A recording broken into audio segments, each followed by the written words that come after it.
இந்த கிளாஸில் நம்ம ரவுலட் ஆக்ட் பற்றி பார்ப்போம்.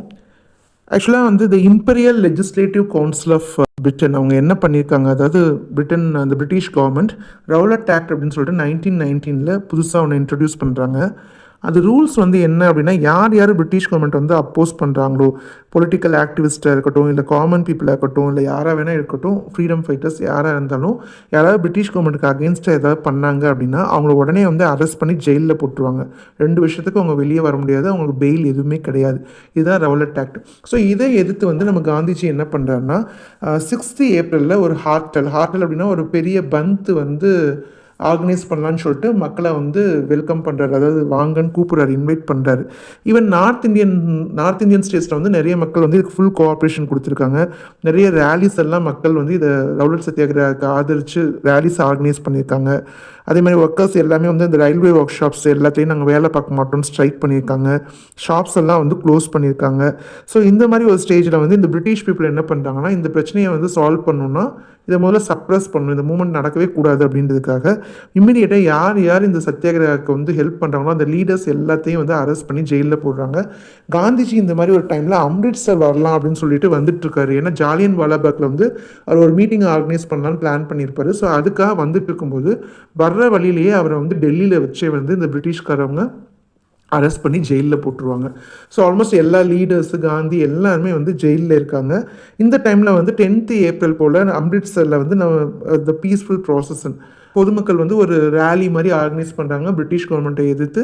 அந்த இடத்துல வந்து இந்த பிரிட்டிஷ் போலீஸ் வந்து என்ன பண்ணுறாங்கன்னா, அது சடனாக உள்ளே பூந்து எதுவுமே இன்டிமேட் பண்ணாமல் மக்களை வந்து சுட ஆரம்பிக்கிறாங்க. இதில் நிறைய இந்தியன்ஸ் வந்து இறந்து போகிறாங்க. இதுக்காக கோவப்பட்டு நம்ம இந்தியன்ஸ் என்ன பண்ணுறாங்கன்னா, இதுக்கு தன்னோட உறவினர்களுடைய சாவுக்கு காரணமான தன்னுடைய போலீஸை வந்து அடிக்கிறாங்க.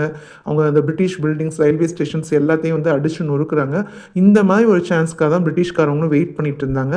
அப்போ அந்த டைமில் அம்ரிட்சர் சைடில் வைஸ்ராயாக இருந்தவர் வந்து ஜென்ரல் டயர் அப்படின்றவர், அவர் உடனே என்ன பண்ணுறாருன்னா மார்ஷியல் லா, அதாவது ஊரடங்கு சட்டம் வந்து பிறப்பிக்கிறாரு. ஆனால் இந்த மார்ஷியல் லா அவர் போட்ட விஷயம் வந்து பஞ்சாபை சுற்றி இருக்கிற நிறைய இடங்களுக்கு வந்து தெரியாமையே போயிடுச்சு. அது தெரியாமல் என்ன ஆயிடுச்சுன்னா, ஜாலியன் வாலாபாக்கில் 13th ஏப்ரல் நான் ஏற்கனவே சொன்னேன் ஒரு மீட்டிங் போடலான்னு பிளான் பண்ணியிருந்தாங்கன்னு, அந்த மீட்டிங்காக நிறைய வந்து இந்த ஃப்ரீடம் ஃபைட்டர்ஸ், நேஷனலிஸ்ட் எல்லாருமே வந்து கேதர் ஆகி எல்லாரும் நம்மளுடைய காந்திஜி இந்த இம்பார்ட்டன்ட் லீடர்ஸ் இதுக்காக வெயிட் பண்ணாங்கன்னா அவங்க யாருக்குமே தெரியாது இவங்க எல்லாருமே ஏற்கனவே அரெஸ்ட் ஆகிட்டாங்க அப்படின்ற விஷயம் தெரியாது.